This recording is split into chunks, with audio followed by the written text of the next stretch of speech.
Okay, everybody, you come back. I put in number 2. So come on back.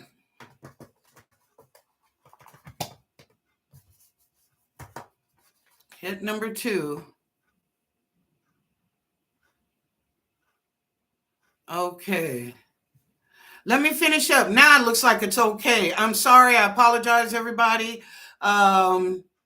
TT, that's why I saw the challenges that you were facing today in your life is probably from the other side. You're really a robust person. You were very strong and healthy, but that's okay, TT. But it's a reflection in this life because you're kind of easygoing and you're easy, you're intelligent, you're a brilliant young person.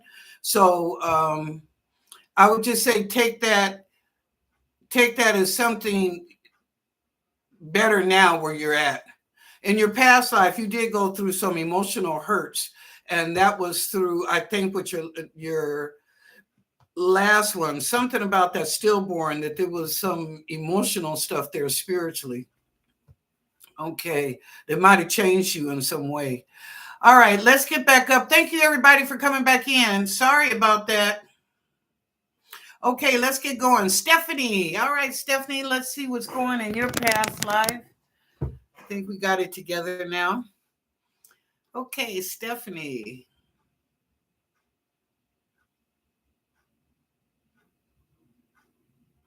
Ooh, Stephanie, you go way back. They're telling me to the Napoleon time. You were a woman that was in waiting, but not for Napoleon. It was like one of the squires or whatever one because I see you have this big dress on and the bodice is like this, and oh my goodness. And you had the big curls hanging down around your head. Yeah. You were French. Believe it or not, Stephanie, at that time you were French. And you had a good life, but your husband was real controlling.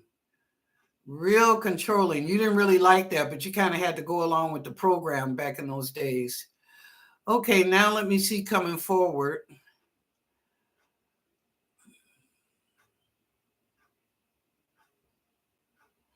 Oh, in the 1700s, your name was Mike. How Mikhail. Oh, I don't usually get names, but they're showing me a name. Mikhail was your name in the 1700s. And it looks like around 1750.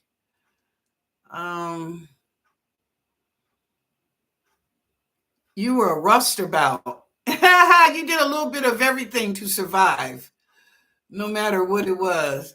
I almost want to say you did a little robbery too, but you do anything you had to survive. You're going to make sure you're going to take care of yourself. There's no wife or no children. You were just a rustabout, a rustarian, I guess. But you did what you had to. And this was 1750. Okay, coming forward.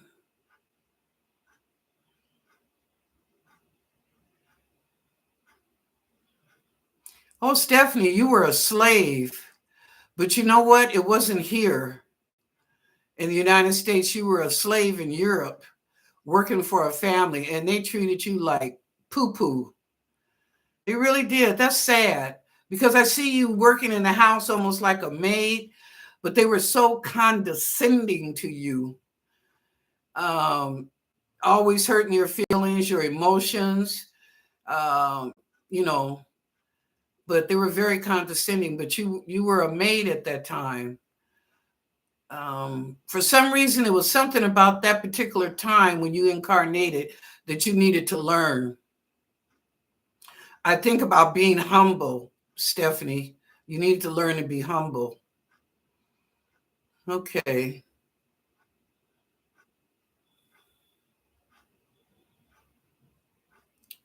And why I'm saying a slave, because you barely got paid. I mean, if you made $2 a week, you were doing good. That just they kind of like you were indentured servant to that family. Okay.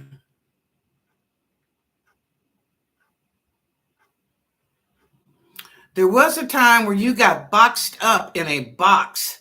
I don't know if you have back problems or if you bend over today, but you were in a square box, almost like you were hidden away. Like people didn't want to know. They didn't want people to know that you were there. I think you were hiding out, but you might have been in there for about 3 days before you got released. And so if you have problems with your spine, that is from a past life. Think about acupuncture now. This show is for entertainment purposes only. You know, I'm not a doctor, but if you do have problems with your spine, that's because of a past life and that never got healed like it should have. Okay. All right. In this time frame, in this realm right now, you're more into the religious side. I'll say the spiritual. I won't say religion. You're more into the spiritual side of things, how energy and vibration and frequency work, and how also that can help you with your goals and heal your body. Okay. Thank you, Stephanie. Okay. Oh, wow. I got to go back up to the top. Okay. TT, I started with you and I finished. Okay. Sherry. Hi, Sherry. Let's see what your past life was. Oh, girl. Sherry, I see you in what's that, like Gone with the Wind? How those women used to, oh my God. Hold on, y'all.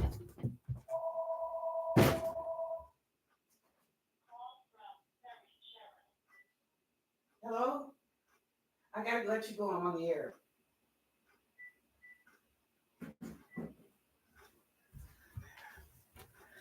Boy, all these interruptions act like they don't want me to do y'all's past life. What's going on? Is there something I'm missing? Okay, anyway, let's go back, Sherry. Sherry, anyway, I see you in this dress. You're dressed like you're in Gone with the Wind. So, which was probably during the Civil War time. And you lived in the big house. You were a white woman and you lived in the big house. And honey, you were all that in a bag of chips. Okay. You weren't with the master, but you were like maybe the sister of a wife and something, and you lived there too. But oh, you were so fancy and dancy. Oh my goodness. You dress well, you look well, and you definitely had the proper speech and attire. Okay, let's go back a little bit further.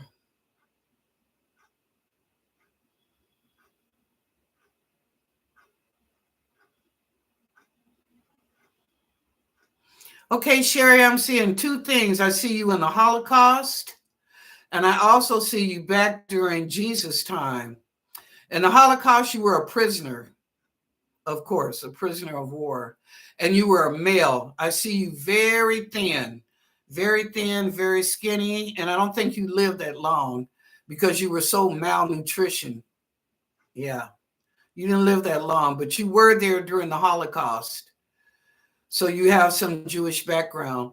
As you go back further, they're taking me back. I see you during the time of Jesus walking the earth. And you were one of the places that as they passed through the cities and towns, you would not stop, but you would have food and nourishment and water. Now, I'm not so much saying Jesus and his disciples, but people that traveled or were following him, you know, that came along behind him. Maybe Jesus was like him, a disciple, 2, 3, or 4 days had already passed through. And then these people were coming through too. They were followers. But anyway, you would help them out. That's what you did in your abode. You would feed them, give them water, and you would pray. You were almost like a prayer warrior to make sure that they had safe travels. Okay. So you've been here over 1,000 years, Sherry. Over 1,000 years, you have been incarnated back and forth on this earth. You're a very old soul. Okay. Thank you, Sherry. Okay. Next up, Christy. Okay, Christy.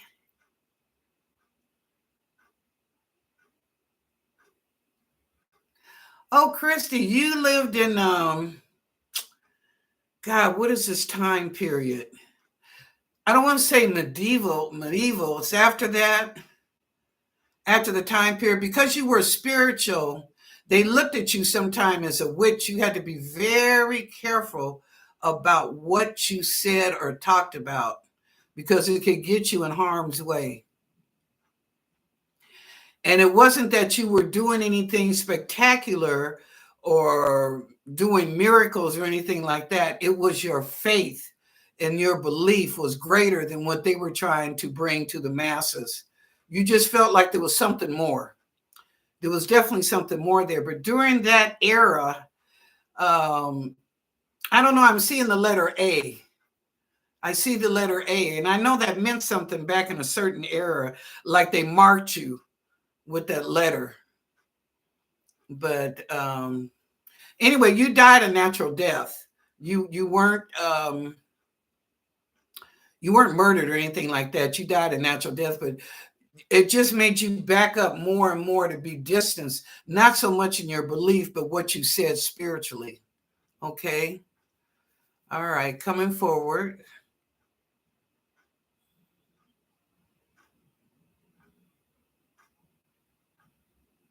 Oh, do you know you used to live in the islands, not Hawaii? Now, not Hawaii, but the islands, like, oh gosh, I can't think of the name, but not in Hawaii, on the other side. On the other side, I'm trying to think where these islands are at. But like Tonga, stuff like that. Okay, that's where you were at. And oh man, you were really into the water, your culture. Um, you love enjoying and events, being with the family and your friends. You were just free.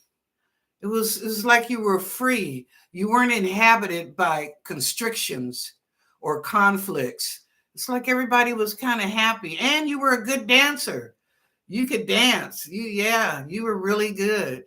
But I see you over there now. That time period, I would say probably either the 17 or the 1800s, Christy, somewhere in there. Civilization as we know it now was not there. Everybody was still natural and living the life that should have been, that always should be, but they were living that life. So yeah, but you were, oh God, not Hawaiian and not Tongan, but in that area of Tonga over there. Okay. All right, coming forward.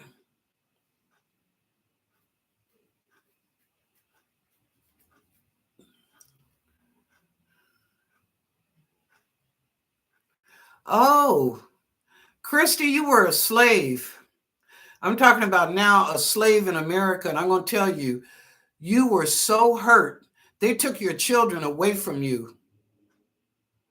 Okay. You had a son and a daughter during this period. So we're talking like 1850s, I'll say 1850s, 1860s, and maybe the beginning of the 1900s.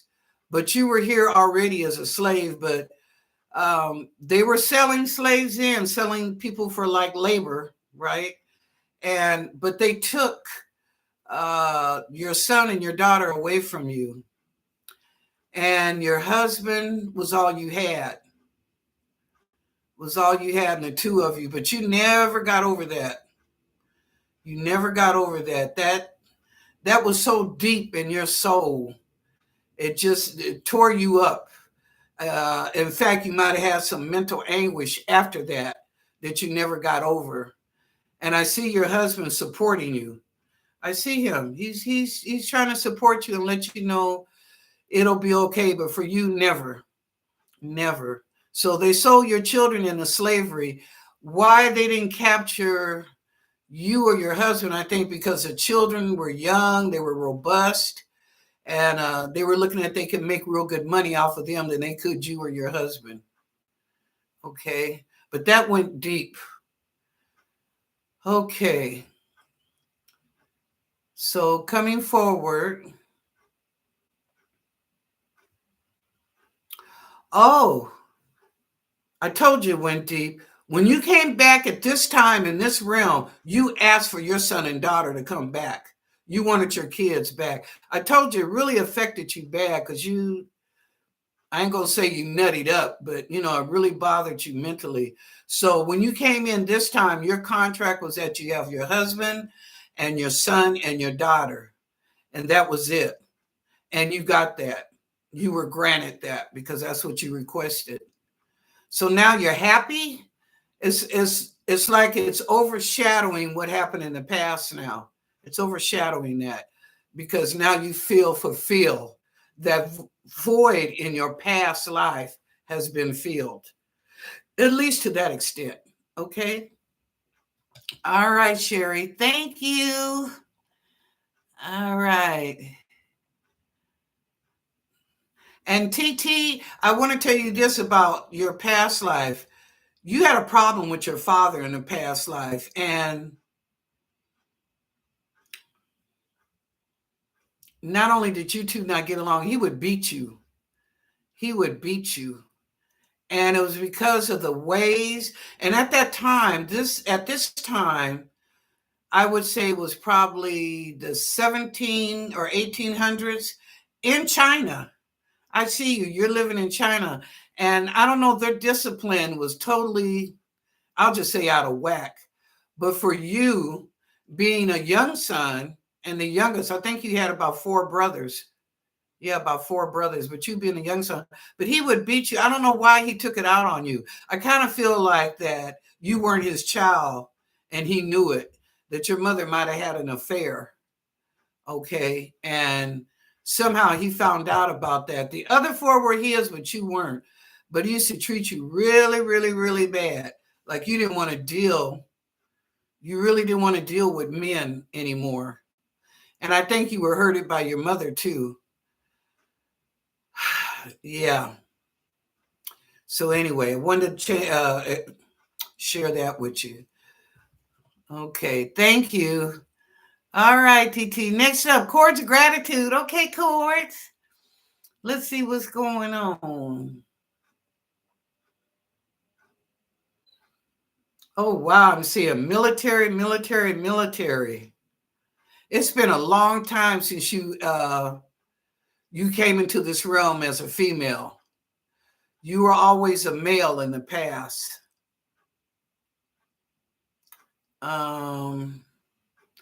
You've been here, chords, too, for over 1,000 years. I see you going back even before Christ. I'm actually seeing almost Spartacus time and Rome, Italy, way back.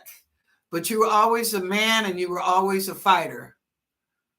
And I think that's what led you into next incarnates as military. You had a stronghold and a belief in fighting for your country and for your fellow man. Okay. And as the time went on, because now I'm up to about 1700, I don't know. I don't think you were really interested. You like women, you had sex with women, but I don't think that was really your forte, like to have a family and kids and all that. That really wasn't you. You were more of an aggressor and a controller. Okay. During the 17, nope, now I'm seeing it. During the 1820s, you were one of the people that thought about how could we make it better than the bug and bunny. Like prior to cars, I don't think the cars really came out until the 1900s, but you were trying to figure out how transportation could improve. Okay, Chorus, how could transportation improve and get better? And so you were working on that, and you worked on that because of the the horse and buggy. I guess that's what I should say. That just wasn't you. Also, Corge, you were a Native American. You were an Indian at one time too, in the 1800s and a little bit of the 1900s, because you lived a long time. It looks like you lived almost 100 years to see another century come in. But you were an Indian and you were a chief. They're showing me now you were a chief. Yep. So I don't know what They're not telling me right now or showing me what tribe you were or what nation, but you were a chief for 100 years. And you had those, what is it, Palomino horses? What's the horses? They're like black and white or something like that. I see you. I see you riding one of those horses, and you've got this headdress on. You were a chief. Beautiful headdress. Yeah, you were good to your people too. Okay. Coming forward.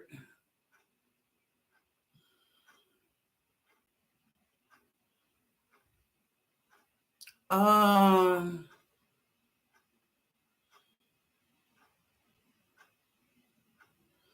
I'm getting a headache. I see you in the cotton fields picking cotton, but I also see you having a headache. You were plagued with migraine headaches. They didn't really have the solution for those back then, or medicines. It was like they would fix a poultice, Poltice, for you for your head. But I see you picking cotton, but you had migraines that were bad migraine headaches. Okay. Yep. Bad migraine headaches. And you know what? During that time period, Cores, were you out there? You didn't always get along with the people in the field. Okay. You were driven, but you were hard headed. You were driven, but you were hard headed. You didn't always listen. And sometimes they had to make you shut up. You know, you talk too much. You need to be quiet sometime. Okay. All right. Coming forward.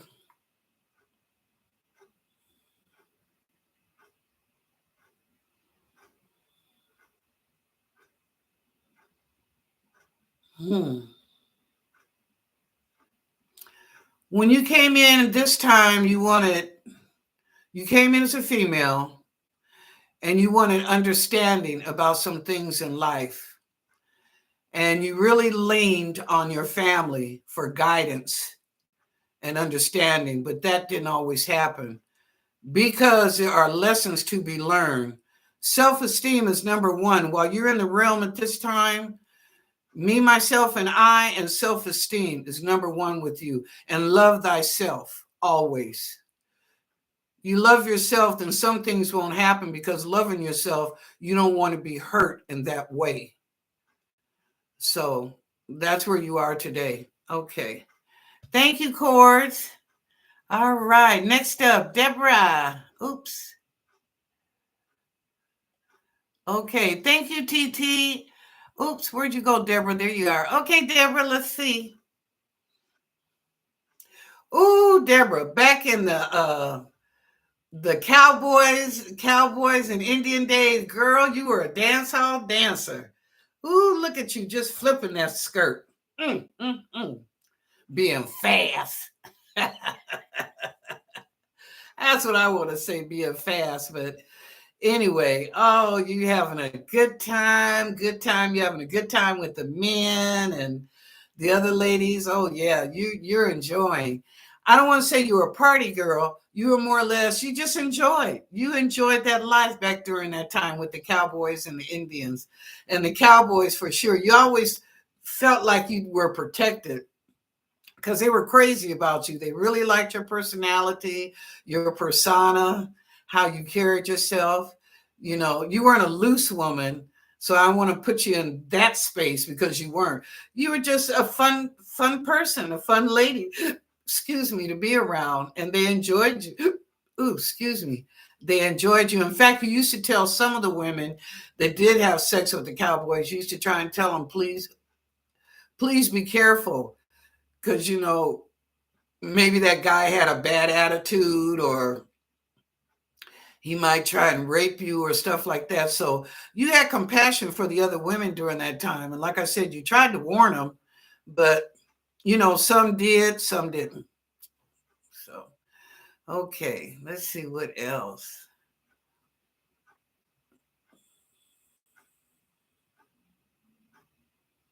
Mm.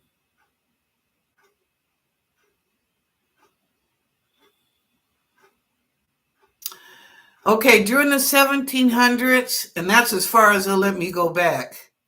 So you got a few hundred years that you've been here. But the 17, you're kind of a young soul, Deborah. Um, in the 1700s, you were a woman of how do I want to say, an aristocrat. You were an aristocrat back in the 1700s, and a little snobby. You were a little snobby, but you had this air about yourself. Like I said, you're an aristocrat, so it's like, you know, if you don't, somebody else will.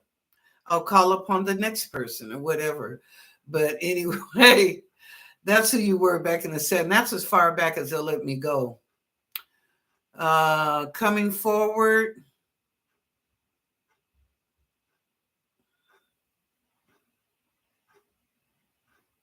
you've always been a woman.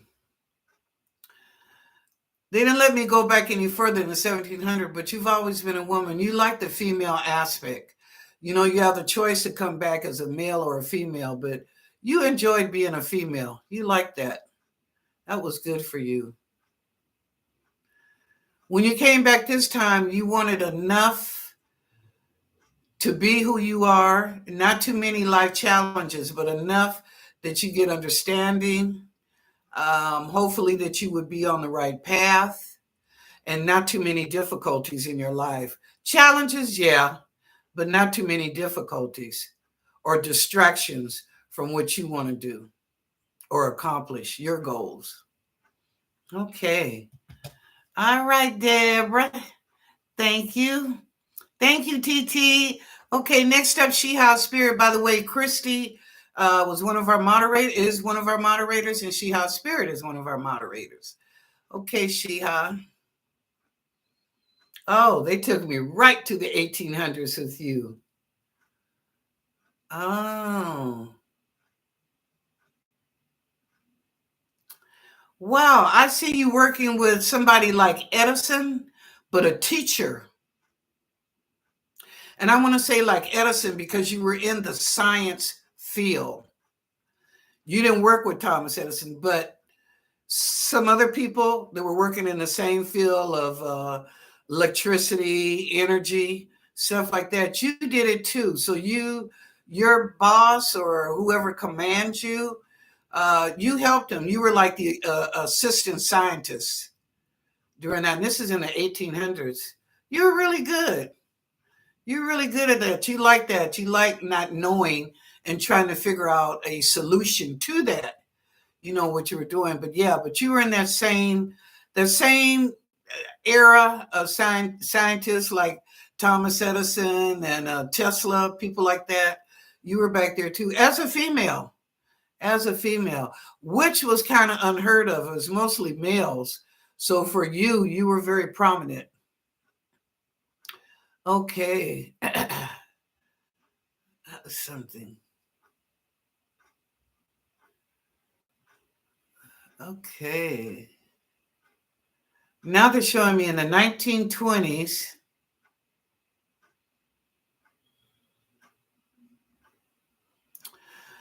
1920s, kind of like Deborah, you were a dance hall, but you worked on the show. But I think you were backstage and make sure that the acts went on. So I'm not going to say dance hall. I see you right now behind the stage on the sides, and you're making sure that the acts get out there on time, do the job, have all the equipment or displays, whatever that they need. So you're kind of like a manager. Um, I want to say the manager of the show, but y'all know there's another name for that. The person who works behind the stage and keeps everything going and, make sure everything is okay. But you did that in the 1920s. Yep. During the vaudeville. There you go. During the vaudeville area. Okay. All righty. You were good. Okay. Coming forward.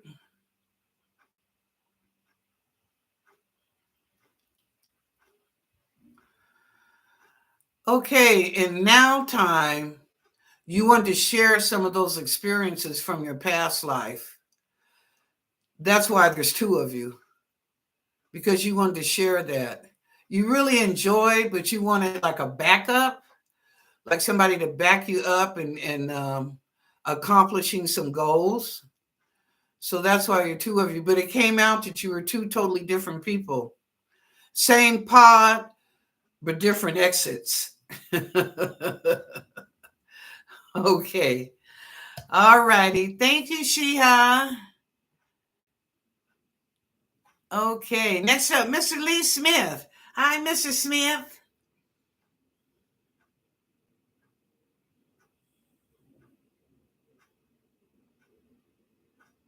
Oh, Mr. Smith, you've been here for a very long time. They're taking me all the way back to Jesus period. And you were a soldier. You didn't deal with Jesus. You were like working for, as during his period, like working for Caesar or a subordinate of Caesar's you were working for. Because I see you all in armor and the headdress. So it wasn't Caesar, but one of his subordinates, like supervisor, I guess, like Caesar be the director and maybe a manager or supervisor under him. Well, you worked as a soldier for him. Yeah. And you questioned stuff, but you didn't talk about it. But you would question some of the decisions that was made on spirituality. I'll put it like that. You questioned some things about spirituality, but you most of the time you kept it close to your chest. You didn't share that with the other guys. Okay. What's next?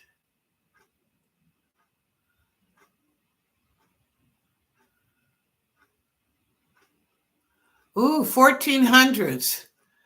You were a bad mama jamma. Oh, Mr. Smith, you didn't take shit off of nobody. Not, as old folks say, nan. Ooh, I see you just either fighting or whatever, but you didn't take mess off of nobody. You were rude, you were cruel, and you didn't care. And you didn't care. Okay, that's in the 1400s. Okay, coming forward.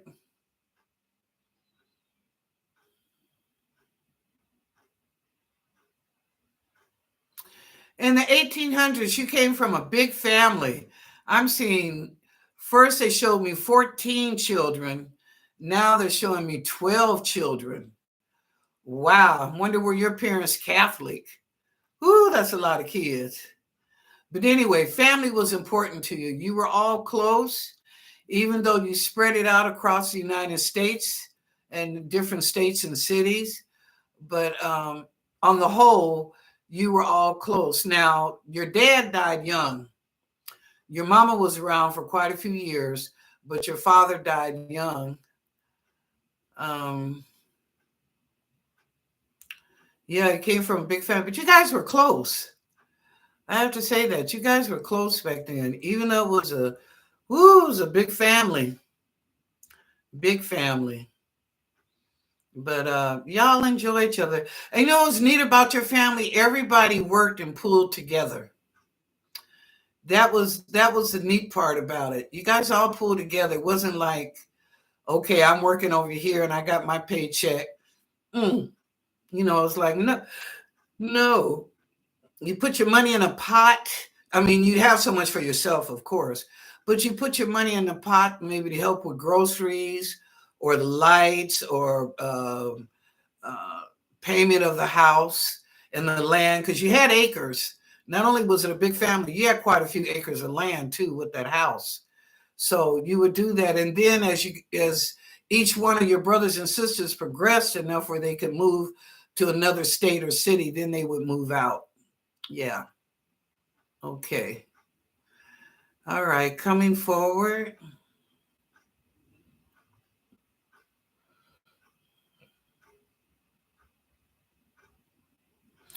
You hail out of Africa, the life before this one. The life before you came back and incarnated in this life right now, you lived in Africa, and it was one of the smaller countries. Okay, not, Nigeria, Ethiopia, or South Africa. No, it was one of the smaller countries. Remember, Africa has 52 states, right, within their country. And Africa is 14 times bigger than what they show you on the map. We could take the United States and put it up in the corner of Africa. That's how big it is. But anyway, you came from a smaller country in Africa, and you believe in the naturalness of earth, the wind, the fire, and the water. You believe in the naturalness of it, that it all blesses us in one way or the other. And I believe you were a farmer. It looks like you were a farmer, that you farmed the land, and a good farmer too. You raised quite a few crops. You did good. You did good, Mr. Smith. I see a lot of different vegetables and stuff growing up.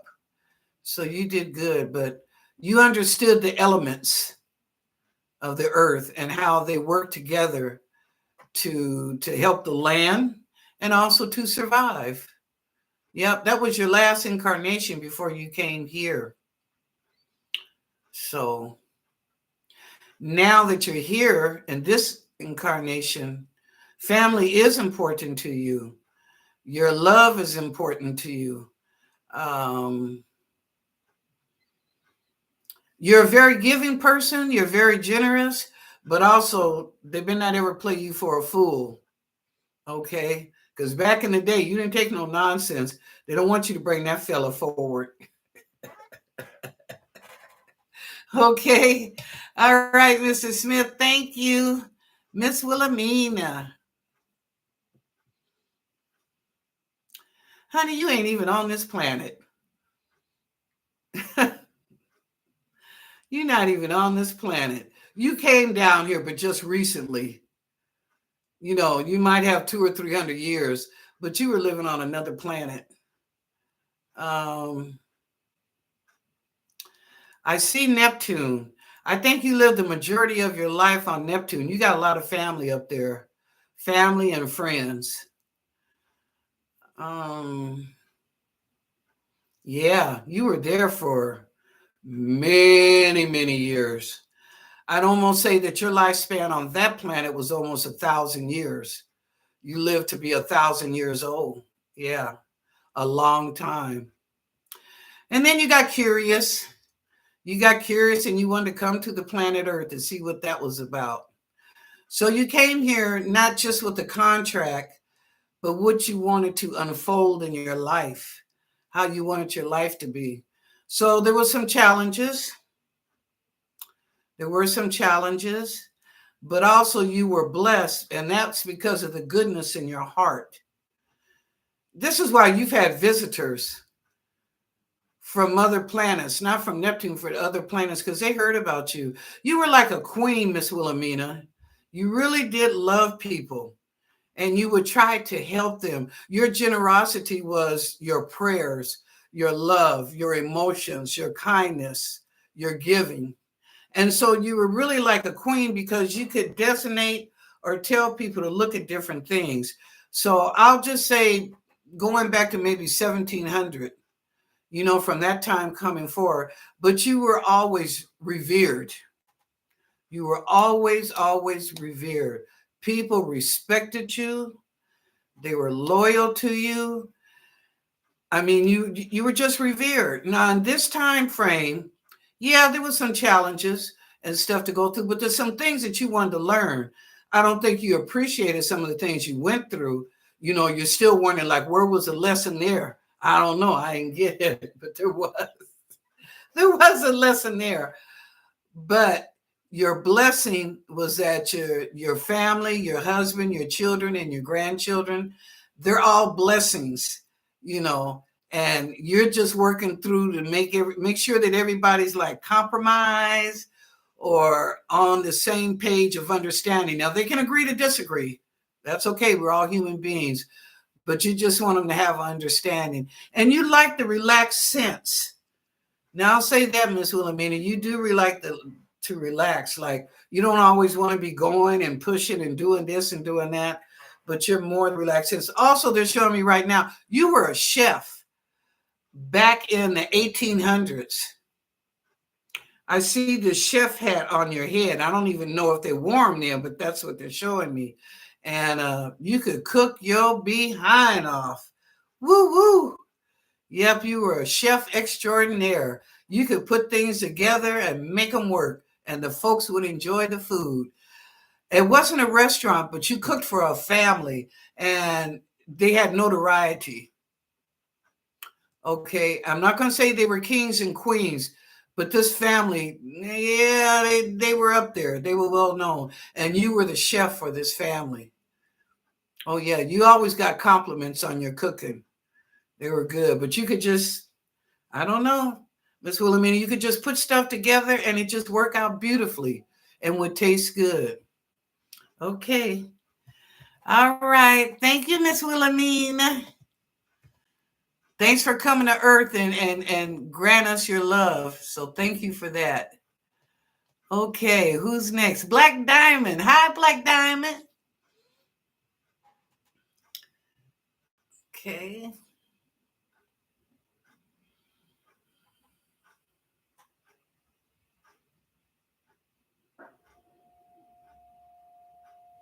Ooh, Black Diamond. In the 1800s, you were a man and you were a white guy. Ooh, but you were mean. They just showing you were mean. You didn't care whose feelings you hurt, what you had to say. If they didn't like it, well, oh well. So sad, too bad. Yeah. You were even mean. You were married. You were even mean to your wife. And you had children. Looks like you had 3, maybe 4 kids. But you were just a mean personality. That's how you were. And your wife felt like you were so controlling, and I think the kids did too. I think that was just your nature. It wasn't anything surprising. I think that just was your nature at that time. Probably something from your past life dealing with your parents. Okay. All right. Coming forward, that was the 1800s. 19. And by the way, Black Diamond, you're a young soul. You're not old soul, you're a young soul. 1900s.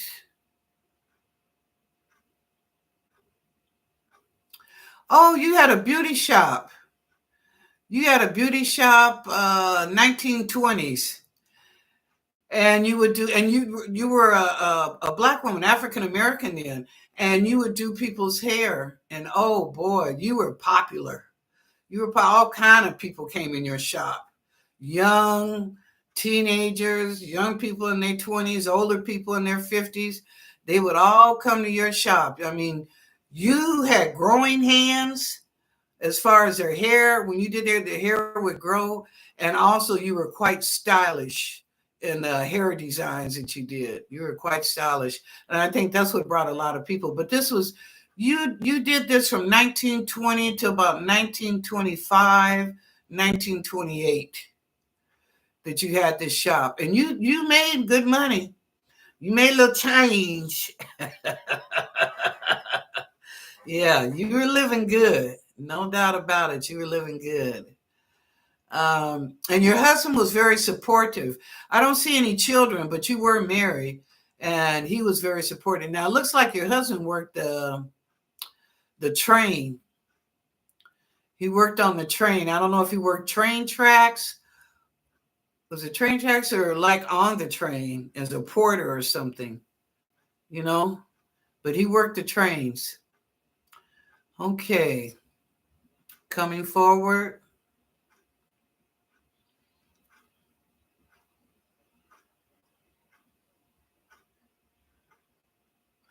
Oh, you came right back. I don't know if you were born in the 60s or the 70s, but you came right back. And you know what? You always wanted children. You always wanted children. You know what? That's why you're a teacher today. You have more than enough children. But you always wanted children to love, to nurture, to guide them, and to let them know that they were loved, no matter who they were. Didn't matter about the race or the culture. None of that mattered. It's just that you wanted to be the one to show them that. And also was a blessing to you. Whether you have children or not, you're blessing a whole lot of kids being a teacher by what you bring to the table. Isn't that beautiful? Thank you, Black Diamond. That's really beautiful. Okay, next up. Oh, that's it? Oh, I guess so. It's after 7. Oh, okay. Sorry. It's after 7 o'clock. Oh, oh, look at that. Aiden. T-Lynn, let me do you right quick. I'm sorry. I know it's after 7. I'll make it quick. Okay, T-Lynn. Oh, you were a judge. Get on, girlfriend. I don't know if you were the best judge, but you were a judge in the 1700s. Your qualifications to be a judge, a little shaky, T-Lynn, but you were a judge and sat up on a podium or like a pulpit, and then you had a couple of people on each side. But yeah, I don't know if what you handed down was always the best, but I guess what you felt like it was. But yeah, you were a judge. It's in the 1700s. Okay, coming forward.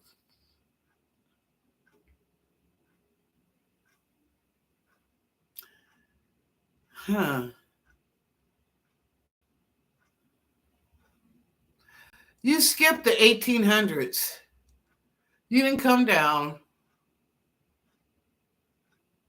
In the 1900s, you came down, but I see you as a sheep farmer. You raise sheep. Again, you're a male, and you raise sheep. I would say this probably started around 1845, because it's at the end of the 1800s, to the early 1900s, like 1910, 1915.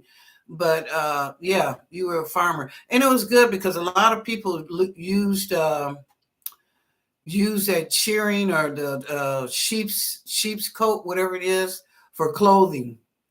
Yeah. So that was good. You did all right. You did all right. Now in the 1900s,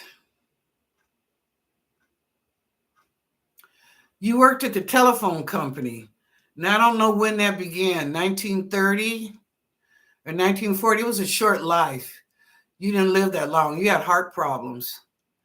But anyway, I see you working at the telephone company, and you're taking those things in and out the board, whatever it is, where you plug them in and then you take them out. Okay. So you're working at the telephone company. And at that time, you were a white lady. And you got along with everybody. Y'all were busy as heck. I almost see that you were working at a hotel for the telephone board at a hotel. Okay. You met a guy there, and he worked the front door. I think he wanted to marry you and be with you, but I don't think he felt the same, T-Lynn. You were kind of hesitant or reluctant. I don't know if you were looking for somebody with a better job than what he had, but anyway, he had a bit of a crush on you. He liked you. Of course, well dressed, because he was suited. He worked the front door of the hotel. Okay, coming forward.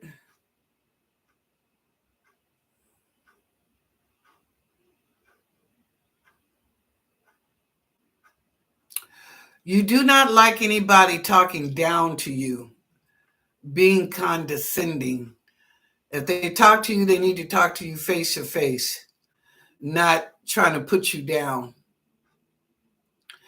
like I said, you had a short life when you were working that phone. So when you came back this time, you had a more wherewithal, which you desired and wished for in your life. And one of them was that you're not going to take no mess off of nobody. But yet, if they come to you intelligently and speak to you like they got common sense, we can have a conversation.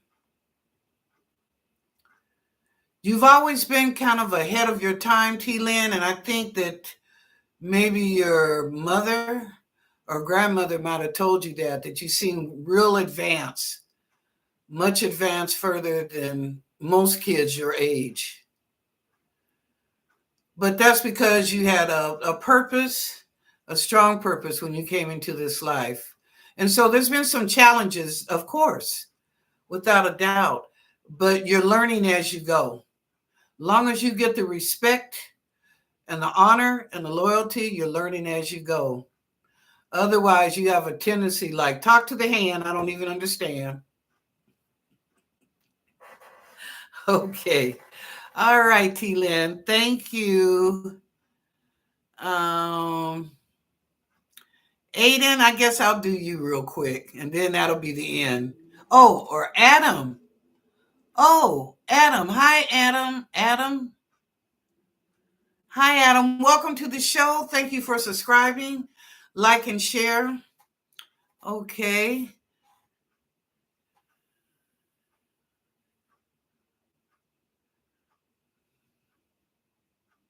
Okay, Adam.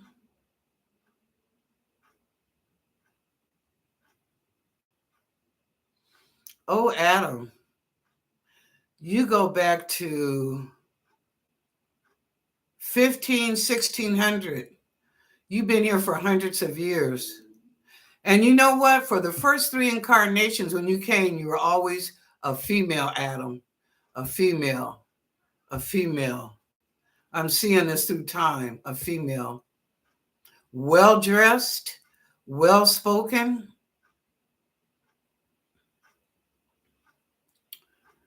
The first time you came, you were very humble. I think that's at 16. You came back in 1700, but you were more refined. At 1700, you were more refined. When you came back in the 1800, you kind of flippant, kind of a smart ass, excuse my language, but you were. The third time you came back as a woman, you were a smart ass. And I think you caught a little fire for that too. You caught a little fire. Now, by the 1900s, you decided to come as a male. You decided to come as a male. And Adam, I'm gonna be honest with you. I have told y'all, I don't walk on eggshells. I shoot from the hip. Whatever they tell me, that's what I give you. In the 1900s, I'd say between 1905, 1910, 1915, you got raped. An older man raped you.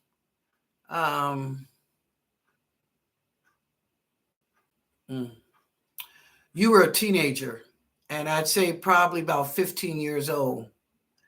This guy was not only a predator, but he was sick in his head. And I'm going to tell you this, Adam, he was a friend of your family's. Yep, he was a friend of the family. Now, you never thought anything about it because, you were a kid, you were a teenager, life is what it was. But he would look at you in a different way until he got you in a corner where you knew you couldn't get out of. I'm sorry that happened to you back then. Later on, Adam, you died with cancer, and I think that was because of the hurt. For some reason, you never told your parents.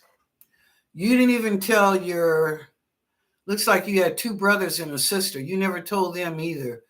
You lived with that sorrow, which turned into cancer because you were so hurt. So I'd say you probably died around the age of 25. It looks like. Yeah, you died at a young age.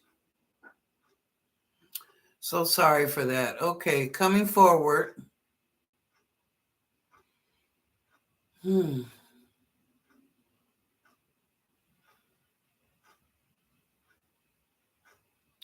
Okay, in the 1900s, I see you as a woman and you're all frilly. Oh, you got these little frilly dress on and the white skirt. Oh, yeah. We're coming down to the 1930s or 40s. I'd say 1940s, but the dresses were slick and slimmer. But they also had the little, would you say hoochie mama? What we say today, like hoochie mama dresses with a split. So Angelina Jolie didn't start nothing. This happened way back in the time. But anyway, yeah, you like the fancy dance. It made you feel good. Um, you lived a good life, but it was short. I feel as though you had lung problems, some type of respiratory problems, Adam, that you had. But you enjoyed your life, and people enjoyed you. You had a good time, but you didn't live that long. So when you came back now, I'm seeing, I don't know if you were born in the 80s or the 90s. When you came back now, um, you like both sides of the life. Now, in this time, you like both sides. I think you prefer more on the male side. That's fine. Nothing wrong with that. But you enjoy both dynamics. And I think part of it, the girl side that you like and enjoy, is from you being frilly. The male side is contentious, that you're still dealing with that. Like sometimes, yay, I enjoy, and then other times you might get a pause. I don't know. You know what I mean? It doesn't mean that you want a woman. It's just a pause in that lifestyle. So I don't know. That's up to you. Okay. All right. I know I'm going a little bit past. Oh, I'm scrolling back up. How did I miss all you guys? Adam is my uncle. Oh, okay, Uncle Adam. Nice to meet you. Okay, I'm not answering any questions tonight. Come back tomorrow night. Tomorrow night I'll do questions. We'll be back on board with the regular schedule. Miss Billy, let me see it do you. I know I'm going a little bit longer. Okay, Miss Billy.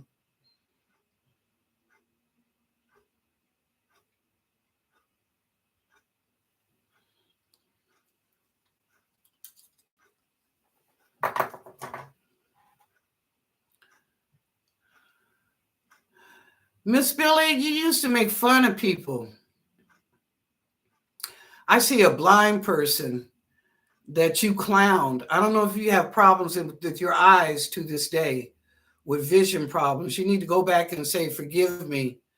I didn't understand what I was doing. But it was a blind person and you were making fun of this person. But anyway, if you have vision problems, that's from your past, that you need to go back and forgive, tell that person you forgive me for making fun of your disability. Okay. I see you now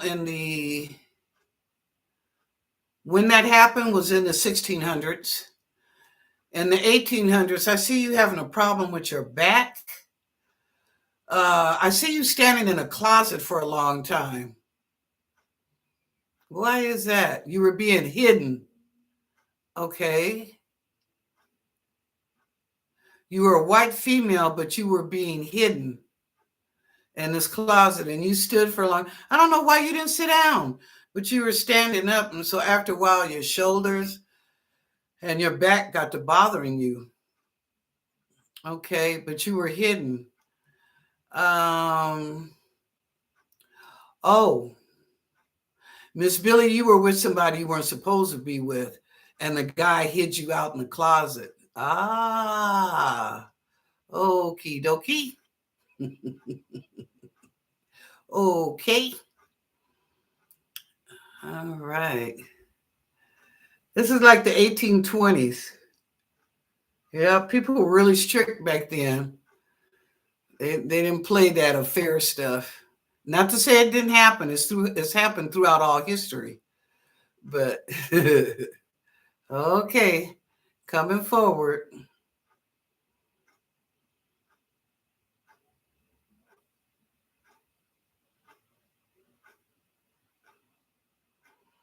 Miss Billy, you used to be a clockmaker. I see you as a guy, and you were a clockmaker and very good. You used to be real good making pocket watches. Wow, you were really good at that. And you made a pretty good sum of money on it too. Your business did quite well. You had a clock shop with everything we call the grandfather clock, the small clocks, square clocks, but different designs. But you were really good as a clockmaker. I don't know, it was like your niche during that time. You were good. Okay. Coming forward.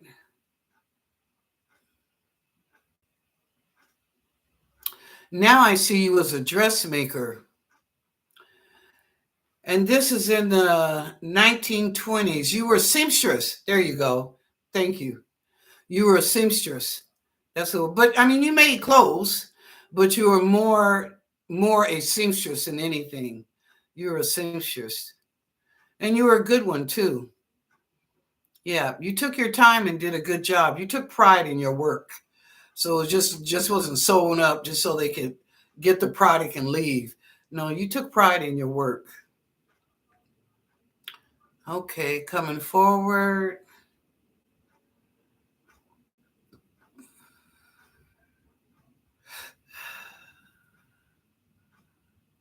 You wish to be liked. I'm going to tell you, Miss Billy, you're loved. Okay? You're never in this life not loved because you always got two angels with you. Always. 24/7. So you don't have to worry about being liked. You're loved. To be liked, that's up to you, who you are and what you're about. And I'm sure that you are popular in some circles. Okay? So don't worry about that. Just be who you are and people accept you for who you are. And if they can't, pick one. All right, Miss Billy.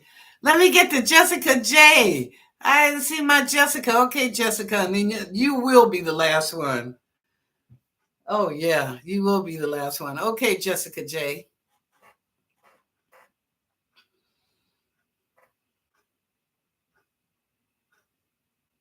Oh, Jessica, you were a Russian woman. Russian. And I mean, you could make that bread, girl. I see you molding and you, what is it called? Yeasting or folding that flour in the bread. Yeah, you used to be a heck of a bread maker. You were good. All right. This is during. Now I can't think of the guy that was ruling Russia at that time in the 1700s. Ah, I can't think. It's not Stalin because those people all came through in the 1900s.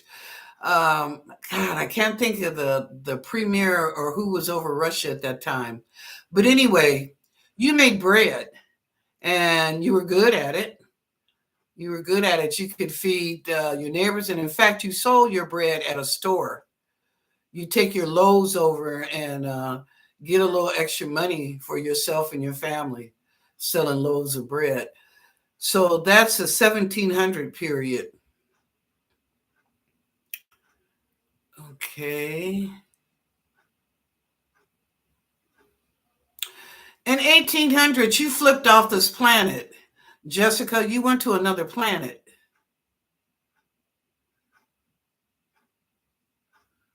This planet is outside our Milky Way. I don't know why you did that. I almost feel like somebody came and got you.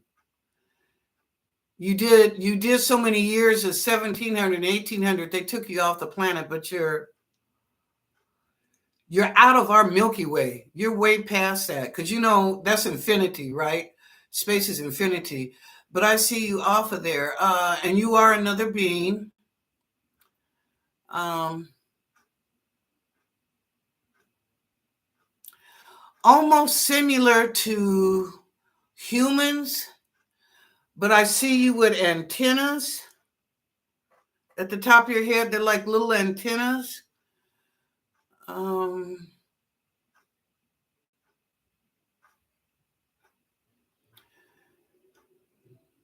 you don't eat and drink like we did. We do. There's something else that you use for water or how you digest food. Even your organs are different in your body than us here. But anyway, why did they snatch you up? That's what I want to know. Why did they take you off planet? Oh, you were needed. You needed to come home. That is your home. Oh, okay. That is your home. You were supposed to come down here for a visitation and you stayed. Okay, and you were determined to come back. You persevered, so they allowed you to come back in the 1800s. Yeah. 16, 17 you were gone, 18 you came back. They allowed you to come back. And you still are down here on borrowed time. They might snatch you up again, Jessica, and take you away again. Okay. I'm not going to say it's not a government. That's a word we use. Their lifestyle is way different than this. But they gave you the opportunity to come back in the 1800s. Now, in the 1800s, you were like the woman of the house. This is probably around 1820. You were the woman of the house. You had a lot of acreage. Your husband was over the fields, the farmland, and even had people living on some of the acres. You had house people, house maids, or what have you. Yeah, you came back into a good life, a good life. Now, by the 1900s,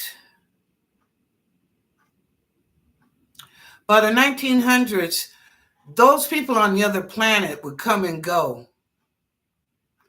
I don't know if you visualize this today or sent something today, but in the 1900s, they would come down here to see you. And you may think they're like shadow people. It's not shadow people, it's your people from that other planet. And they're just coming in to check on you, to see how you're doing. Should they take you back now or let you stay a little bit longer? So they're allowing you to stay a little bit longer. Yeah, they're allowing you to stay a little bit longer. Yeah, there were times in the 1900s, and I almost want to say in the 40s and 50s, that you were a little scared about some things. You didn't know if you were going crazy or did that really happen, but you were a little fearful.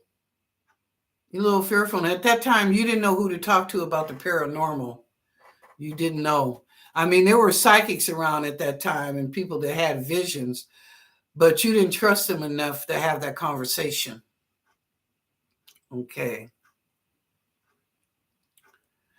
And today, now that you're in this realm, you want to find out about what men are like, the other species, you know, females, but what are men like?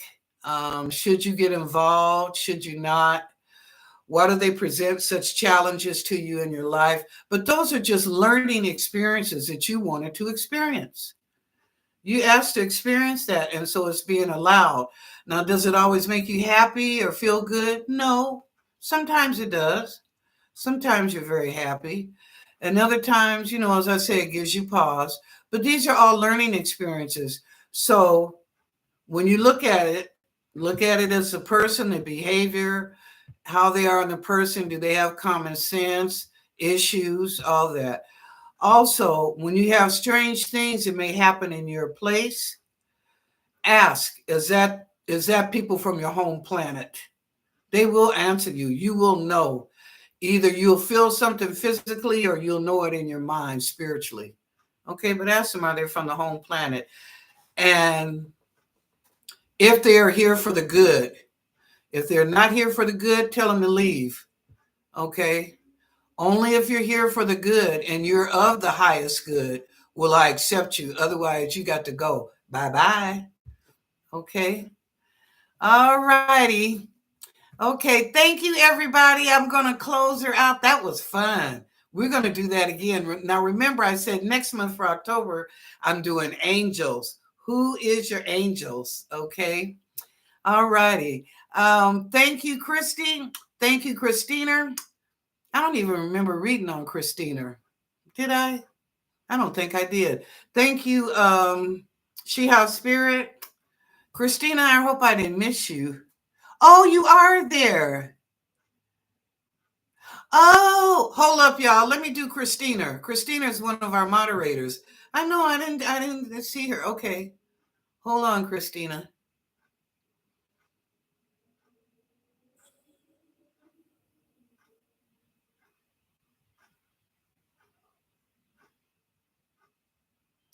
Oh, Christina, you've been a farmer since the 1700s.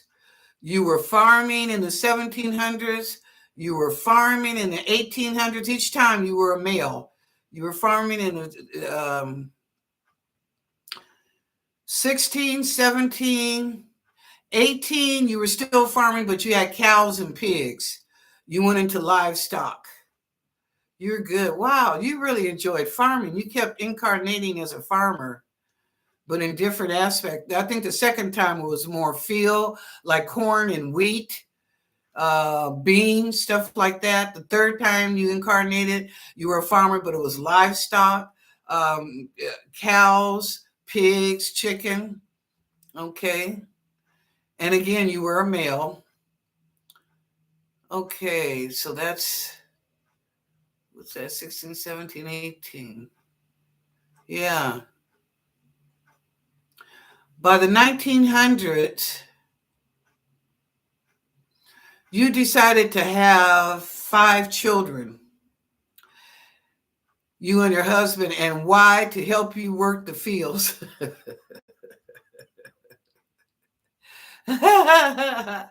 But you decided to have 5 children.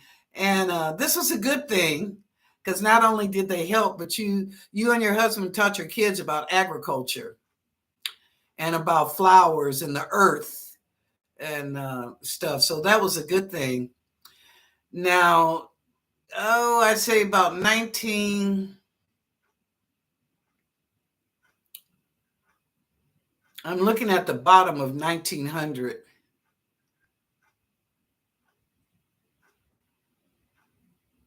Yeah, somewhere along the line, it was a shift change. Y'all left and came right back. You left together. You and your husband have been knowing each other for eons, even past life. You both wanted to come back together, which you can, and you did.